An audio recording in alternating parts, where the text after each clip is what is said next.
Hello, welcome to the Learn English Lab. Today's podcast is IELTS Speaking on Technology. It's fantastic to be here. This is one of those topics that I think it serves as a perfect litmus test for English learners. It looks so simple on the surface, but it's actually, it's a bit of a minefield. Oh, totally. I mean, think about it. We are walking around with these supercomputers in our pockets. I probably check my phone, 100 times a day, maybe more. Mm-hmm. So logically, you'd think sitting down to talk about technology for 15 minutes would be the easiest thing in the world. It's what we live and breathe. Right. But looking at the stack of research and, the listener feedback we have today, it seems there's this massive paradox here. There is, and it's a fascinating psychological hurdle. The data suggests that while most learners use technology every single day, scrolling through apps, streaming shows, using GPS, the moment they're put in a formal exam setting, specifically the IELTS, they tend to freeze up. Why is that, though? Is it just exam nerves kicking in? It's partly nerves, for sure, but it's also a register issue. Because we use technology so casually, our vocabulary for it is often, very casual. Right, it's slang. It's slang heavy, it's short. We say things like text me or post it.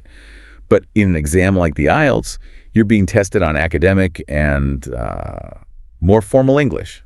So candidates sit there and they say, I like my phone because it's good. Good. Yeah. Instead of explaining that it's an indispensable tool for productivity. Right. So the gap isn't in the knowledge of the subject itself. It's in the articulation of the experience. It's like the difference between knowing how to drive a car and being able to explain the mechanics of the internal combustion engine to an engineer. That is a perfect analogy. Mm-hmm. And that's exactly where candidates lose points. They stay in that safe, basic zone because they don't have the bridge vocabulary to take their daily habits and elevate them to a band 7 or, a band 8 level. So our mission today is pretty clear then. We're going to build that bridge. We are going to unpack this topic completely. We're taking a deep dive into the vocabulary, the strategies, and specific model answers. But before we get into the nitty-gritty of words and phrases, I want to talk about this concept I saw in the notes. The master topic. Yes, this is why I get so excited about teaching technology. Master topic. It sounds almost like a cheat code for the exam. What does that actually mean in this context? Well, in a way, it is a cheat code. See, examiners love the topic of technology. It appears year after year in every single part of the test. Why, though? Because it's universal. It doesn't matter if you're a 16-year-old student in Tokyo or a 60-year-old retiree in Brazil. Yeah. You interact with technology. It levels the playing field. Mm-hmm. But here's the secret. If you master the vocabulary for technology, you are essentially preparing for 5 or 6 other topics at the same time. Okay, I'm trying to visualize that. How does technology overlap with, say, health? Think about it. If you get a question about health, you can talk about medical technology, robotic surgery, or fitness trackers and health apps. Oh, right, of course. If you get a question about education, you can pivot to online learning, digital literacy, educational software. Ah, I see. And work. Remote work, automation, AI replacing jobs, even relationships, dating apps, social media, long-distance communication. Technology is the thread that runs through all of modern life. Right. So if you have a solid bank of tech vocabulary, you have ammunition for almost any topic they throw at you. It's a massive time saver for your preparation. That makes a lot of sense. Instead of trying to memorize 10 different vocabulary lists, you focus on one that acts as a kind of skeleton key for the others. Okay, so let's not waste any more time. If we want to sound like we know what we're talking about, we need the right words. Let's look at section 1, elevating lexical resource. Right, and we need to move beyond the simple binary of good and bad. The scoring criteria for lexical resource isn't just about knowing long, complicated words. It's about range, accuracy, and nuance. A big trap candidates fall into is using very and really as crutches. It's very good. It's really fast. I am so guilty of that in daily life. That new phone is really cool. And that's fine at a coffee shop. But in the exam, instead of very good, we want something like state-of-the-art or cutting edge. Instead of really fast, we want lightning fast or highly efficient. Okay, let's break down some of the general terminology that popped up in the research. I found this first distinction interesting because I think I use them interchangeably.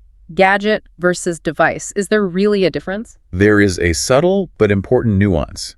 And if you use them correctly, it shows sophistication. A gadget usually implies something smaller, maybe a bit fun, novel, or perhaps not strictly necessary. A fidget spinner is a gadget. A cheap smartwatch could be seen as a gadget. Okay, so a gadget has a sense of playfulness or maybe insignificance. Often, yes. A little bit. Whereas a device sounds more utilitarian, essential, and serious. Your laptop is a device. A pacemaker is a medical device. You wouldn't call a pacemaker a cool gadget. That would just sound disrespectful or trivial. I see. So if I'm talking about my new iPad Pro that I use for graphic design, calling it a device gives it more weight. Spot on. It frames it as a serious tool for work. If you call it a gadget, you make it sound more like a toy. Got it. Now, what about the opposite end of the spectrum? When things get old, I saw the word obsolete in our stack. There's a power word, obsolete. It refers to technology that is no longer used, not just because it's broken, but because something newer and better has been invented to replace it. Like the floppy disk. The floppy disk is the classic example, or the VCR. You wouldn't just say floppy disks are old. That's Band 5 answer. You'd say floppy disks have become completely obsolete. Or maybe CDs are rapidly becoming obsolete due to the rise of streaming services. It carries a sense of history, doesn't it? Like the world has moved on and left it behind. It does. It shows you understand the entire life cycle of technology. Okay, let's talk about the digital world. We pretty much live online now. What are the must-know terms there? Well, you have the common ones like go viral, which, means spreading quickly. But if you want to really impress an examiner, you should look at a term like digital footprint. Digital footprint. That sounds a little bit ominous. It can be. It refers to the permanent trail of data you leave behind whenever you use the internet. Your search history, your comments, your uploads, everything. Using a term like that allows you to discuss privacy and security, which are very high-level topics. It moves the conversation from, I like Instagram, to, I am concerned about the size of my digital footprint on social media. That instantly elevates the whole tone of the conversation. It makes you sound like a sociologist rather than just a user. Speaking of the darker side of the web, we also have cyberbullying and misinformation. Yes. And examiners often ask about the negatives of technology to see if you can handle complex social issues. You need to be ready to discuss misinformation, which is, false information spreading online, often much faster than the truth. Or cyberbullying. These are serious social issues that are rooted in technology. And there is one more negative consequence mentioned in the notes. Sedentary lifestyle. Ah, yes. This is a crucial one, especially for health-related topics. And that's basically just sitting on the couch too much, right? Essentially, yes. But sitting too much is basic. Sedentary lifestyle is clinical, it's academic. So instead of saying technology makes us lazy, you say something like, the ubiquity of technology contributes to a sedentary lifestyle, which can lead to serious health issues like obesity. Wow. The ubiquity of technology. You're just throwing out the gold today. Chuckles. Ubiquity is a great word. It just means being everywhere, which technology certainly is. Okay, let's look at the big future concepts. AI is everywhere in the news. You can't escape it. You cannot ignore AI.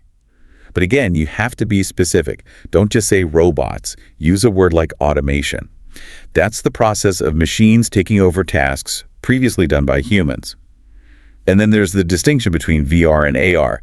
This one trips a lot of people up. Virtual reality and augmented reality. Yeah, I always get them mixed up. Think of it this way. Virtual reality, or VR, is a substitution.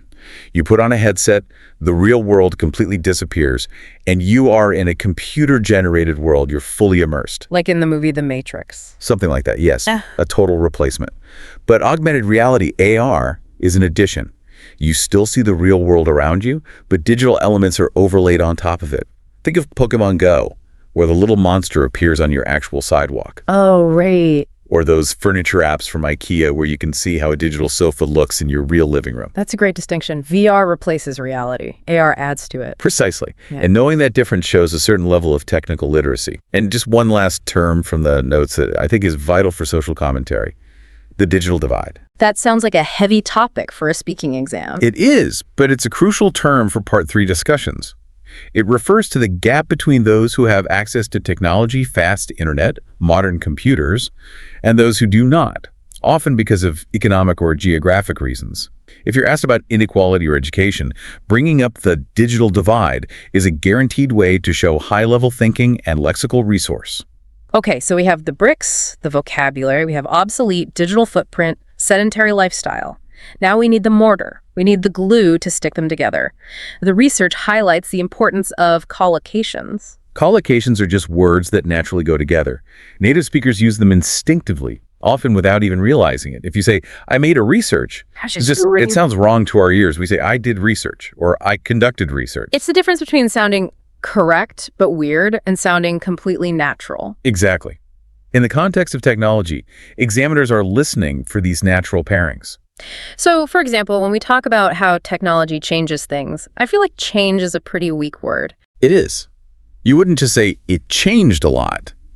You might say, technology has revolutionized the way we access information. Or, the world has changed beyond recognition. Changed beyond recognition. That is a strong phrase. It implies you wouldn't even know it was the same world. It implies a total transformation. Another good one is a dramatic shift, as in, there has been a dramatic shift in how we communicate over the last decade. And since the exam is heavily opinion-based, especially in Part 3, we need ways to say what we think without just saying, I think, over and over and over again. I think is fine, but it gets repetitive and it lacks authority. Yeah. You could try, I'm a firm believer of that, or from my perspective. Yeah. But my absolute favorite idiom for technology, and I know some might say it's overused, but it works perfectly here, is a double-edged sword. I use that one all the time. But isn't it a bit of a cliche? It can be if you just drop it in and run. Yeah. But if you use it to structure your argument, it's incredibly powerful. It means something has both significant advantages and significant disadvantages. It connects people, but it also isolates them. It provides information, but also misinformation. It is the perfect description for the internet. So you say, technology is a double-edged sword, and the examiner immediately knows you understand how to build and balance an argument using idiomatic language. Okay, well, let's unpack the practical application of all this. We have the words, we have the phrases. Now we're sitting in the exam room. The examiner hits record. We are in Part 1. These are supposed to be the easy questions. And that is where people stumble. They get too comfortable and give one-word answers. The notes suggest a strategy called the mini sandwich. Can you explain this? Is it about food? Chuckles. Only metaphorically. Part 1 answers should be short, about 3 to 5 sentences. You don't want a monologue, that's for Part 2, but you definitely don't want a one-word answer.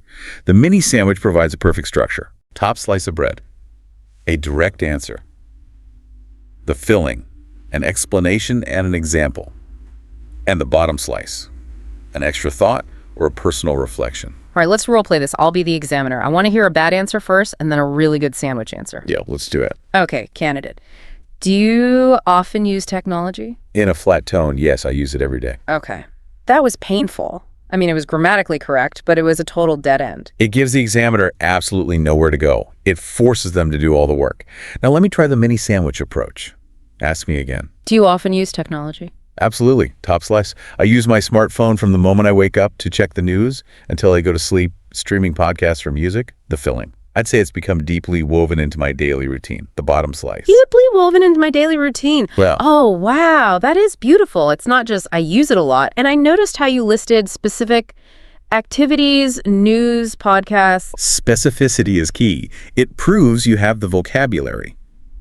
Let's look at another common question. What technology do you use most?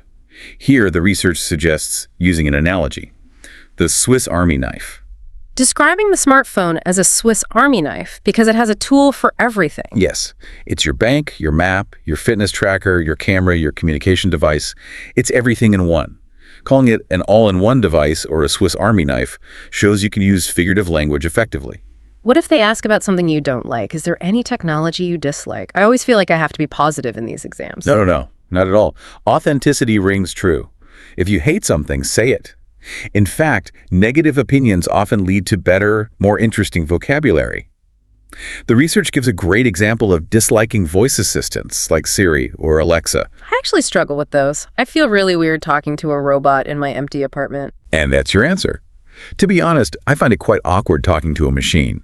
Plus, you can bring in privacy concerns. You could say, I'm uncomfortable with the idea that it's always listening. That's a complex, nuanced answer. It's so much better than lying and saying, yes, I love robots. That leads us to buying habits. Do you always buy the new iPhone? This is a trap where people feel they need to sound wealthy or super tech savvy. But a balanced answer works wonders here. I'm somewhere in the middle. You can talk about not being wasteful. That shows environmental concern. But then say, you upgrade when a device becomes obsolete or starts lagging. Lagging, that's another good vocab word, when it slows down and stutters. Yes. It shows technical precision. You're using the right word for the right concept. Okay, moving on to the beast. Part 2. The long turn. You have to speak for 1 to 2 minutes without interruption. This is where the panic really sets in. The panic usually comes from running out of things to say after about 45 seconds. The solution, and this is highlighted so heavily in our sources, is storytelling. She'll tell a story. Humans are wired for stories. A story has a beginning, a middle, and an end. It fills the time naturally. You use the cue card points as a guide, but you weave them into a narrative, a journey. We have some case studies here. Let's look at case study 3. Solving a problem. The Lost in Barcelona story. I want to hear how this sounds in practice. If the prompt is, describe a time technology helped you, how do you turn that into a 2-minute speech? Okay, let me perform this for you. I'll act as the candidate. I'd like to talk about a time when technology essentially saved my day. This happened a few years ago when I was visiting Barcelona for the first time. I decided to explore the Gothic Quarter, which is famous for its winding, narrow streets. I was having a wonderful time just wandering around, but then all of a sudden, I realized I had absolutely no idea where I was. The sun was setting, the streets were getting darker, and to make matters worse, all the street signs were in Catalan, which I don't speak. I started to feel this genuine wave of panic rising. In the past, I would have been in real trouble. But I remembered I had downloaded an offline map on my smartphone, so I pulled it out, and even though I had no Wi-Fi signal, the GPS pinpointed my exact location. It showed me this little blue dot in a maze of gray lines. I followed the digital route for about 15 minutes, and eventually I popped out right in front of my hotel. It was such a huge relief. Looking back, I realized that my phone was a total lifesaver. If this had happened 20 years ago, I would have been wandering for hours or trying to communicate in broken Spanish. It really highlighted for me how reliant we have become on these devices for our basic safety and navigation. Okay, wow, that was compelling. I was actually waiting to see if you got back to the hotel. I was invested. Chuckles. That's the point. Yeah. You want the examiner to be interested, to be engaged in your story. I noticed a few things there. You set the scene perfectly. Gothic Quarter, winding streets. You created a conflict, panic, sun setting, and you had a clear resolution. Exactly. And look at the grammar I used. I had decided, that's the past perfect, I was having past continuous. If this had happened 20 years ago, I would have been, that's the third conditional.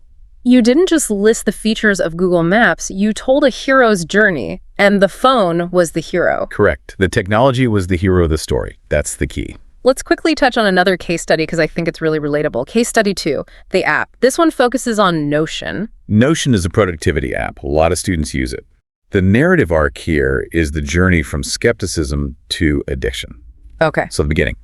My friend recommended this app, and honestly, I thought it looked way too complicated. I was skeptical. But once I started setting up my dashboard, I realized it adapts to my brain, not the other way around. I started organizing my studies, my gym routine, everything. And the end. Now, I am completely hooked. I literally cannot function without it. Debs to my brain. That's a great phrase. It's so much better than just saying it has good features. It emphasizes the relationship you have with the technology. And finally, a future purchase, a VR headset. This is for the describe something you want to buy question. Right. And the key here is don't just say, I want to play video games. That's a bit childish, a bit limited. You need to talk about the broader applications. I'm interested in virtual travel because I can't afford to go to Paris right now, or I want to try remote meetings with avatars. It shows you see the potential of the tech beyond just entertainment. Okay, so if we can tell a good story, we survived part 2. Now we enter the deep waters, part 3, the abstract discussion. This is where the examiner really grills you. It's not about you anymore, it's about society. This is the intellectual conversation. And let me tell you, this is where band 9s are made. You need a structure here too. The notes recommend the PEE method. PE. Point, explain, example. First, you state your point clearly. Then you explain your reasoning. Why is this true? And finally, you provide a real-world example to support it. It stops you from rambling and keeps your answer focused and logical. All right, let's play this. I'm going to challenge you with some of the debates from our outline. I'll be the devil's advocate. I'm ready. Debate 1, teachers versus AI. Some people say that in the future we won't need teachers because AI can teach us everything faster and cheaper.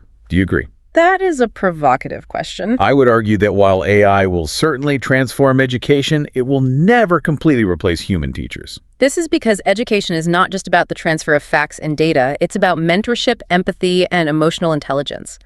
A robot can teach you calculus, but it can't encourage you when you're feeling unmotivated or confused. For instance, platforms like Khan Academy are fantastic for drilling math problems. But you still need a human teacher to facilitate the discussion, to spark curiosity, and to connect with students on a human level. So I foresee a flipped classroom model where tech handles the data delivery and the humans handle the development of the person. That was a textbook PEE answer. And I notice you acknowledged the counter-argument. AI is fantastic for drilling, but you held your ground on the main point, which was about empathy. The yes, but technique is vital here. It shows the examiner you can see both sides of an issue. Okay, let's try another one. Laziness versus efficiency. Does technology make us lazy? I mean, we don't even go to the supermarket anymore. We just tap a button on our phones. This is a great opportunity to be counterintuitive. Most candidates will just say, yes, we are very lazy. But a more sophisticated answer challenges the premise of the question.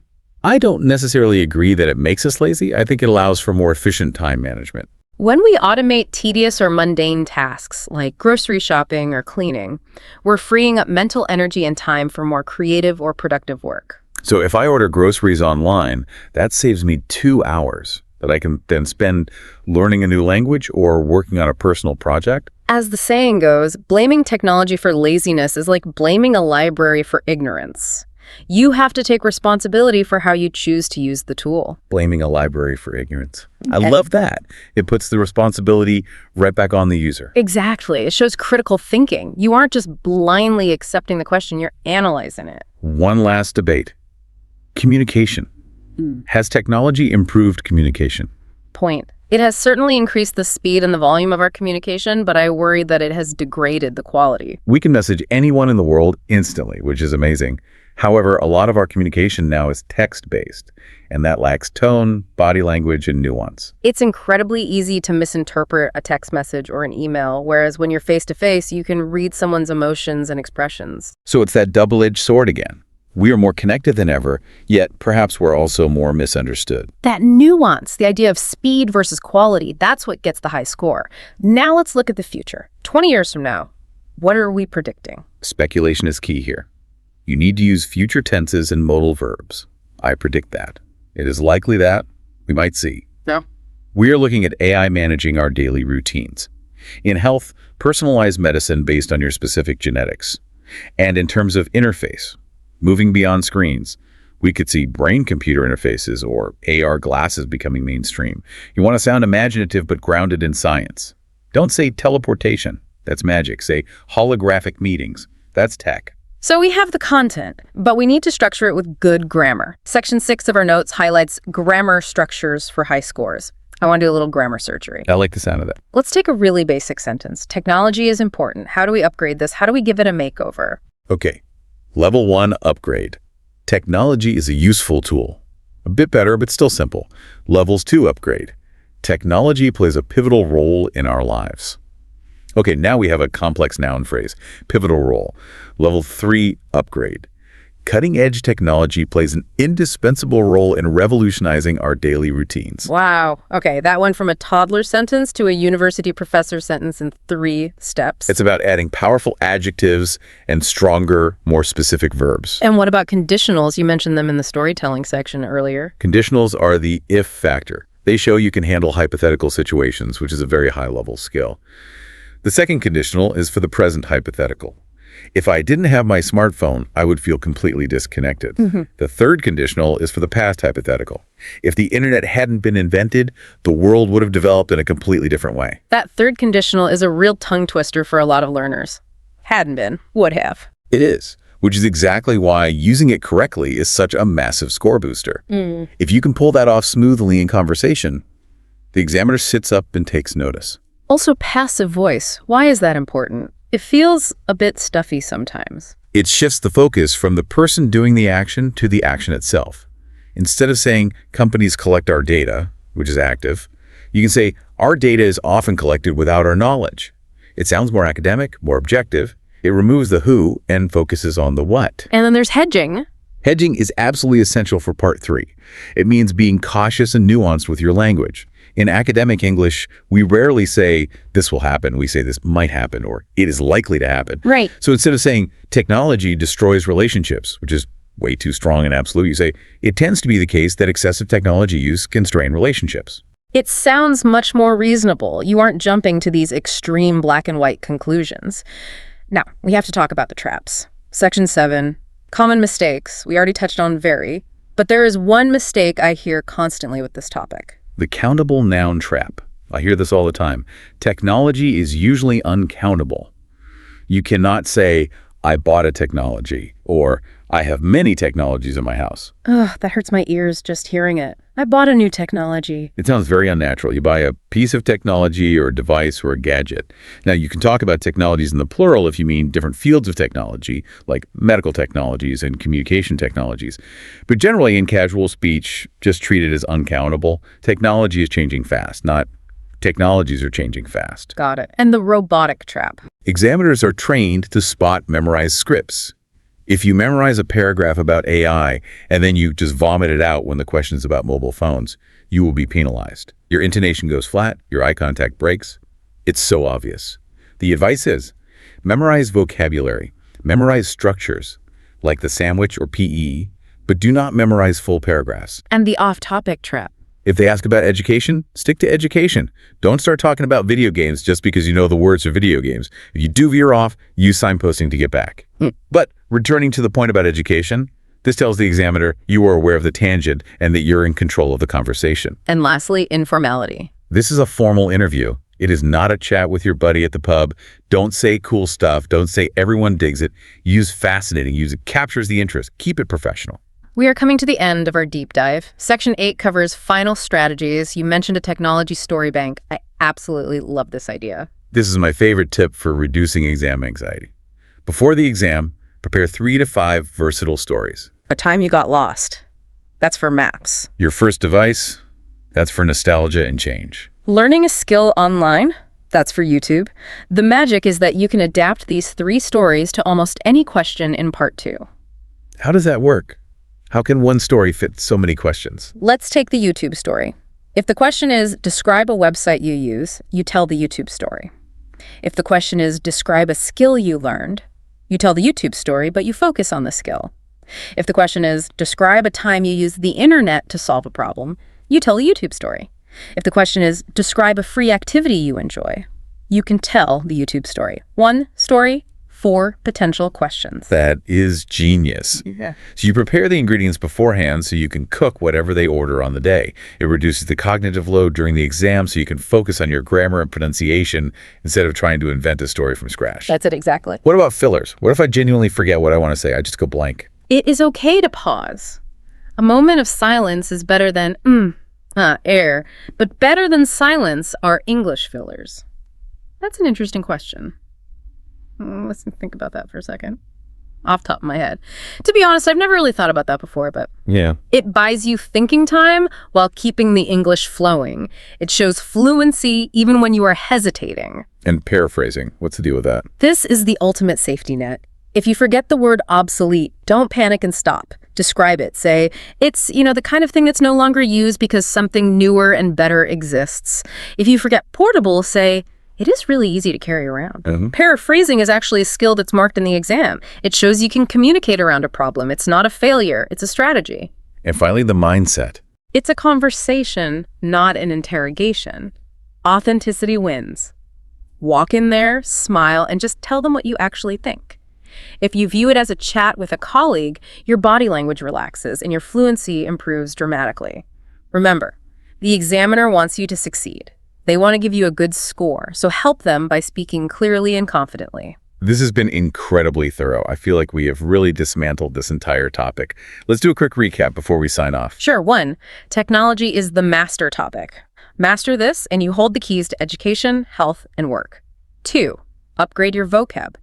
Ditch gadget for device when it's appropriate. Use words like obsolete, digital footprint, and sedentary lifestyle. Right, and use the glue. Phrases like revolutionize, double-edged sword, and a dramatic shift. Exactly. 3, structure your answers. The mini sandwich for part 1, storytelling with a narrative arc for part 2. And PEE, Point, explain, example for part 3. You got it. 4.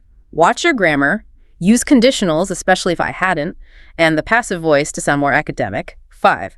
And avoid the traps. Know a technology. And please know, very good.